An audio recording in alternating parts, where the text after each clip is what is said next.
Well, howdy there, Internet people. It's Bo again. So, today we are going to talk about risk and assessing risk and how it factors into official statements.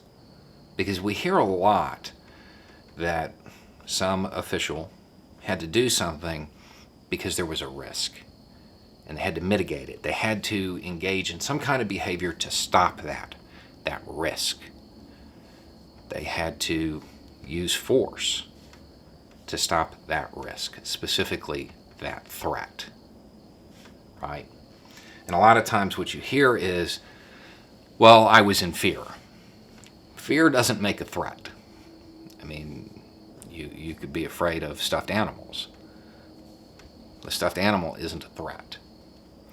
So how do you determine what a threat is? There's formulas. Okay? The old school way of doing it was intent plus capability. Well, that equals a threat. Over time, another criteria got added. Intent plus capability plus opportunity equals threat. So, let's say there's somebody who doesn't like you and intends to do you harm. They certainly have the intent, right? And capability. They're a boxer. Well, they probably can. They have the capability. But they're currently locked in a cell. They don't have the opportunity. So they're not a threat. That's how it works. Now, there's a newer way, a newer terminology anyway, that has come out, which is ability, jeopardy, which is the same thing as intent, and opportunity. Works the same way. This is how you determine what a threat is.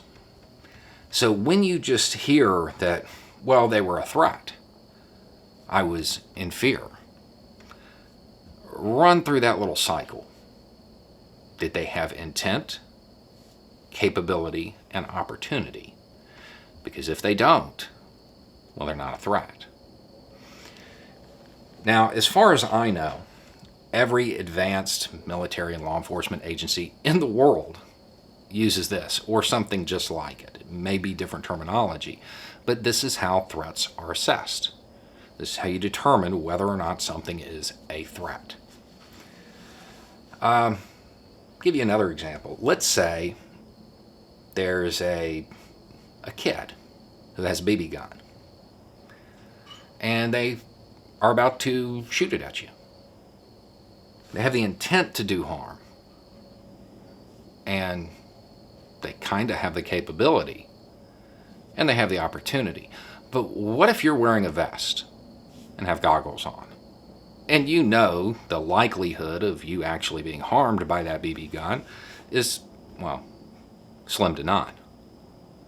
Is it really a threat? This little formula, this is based on morality. Legality differs all over the world and in different contexts.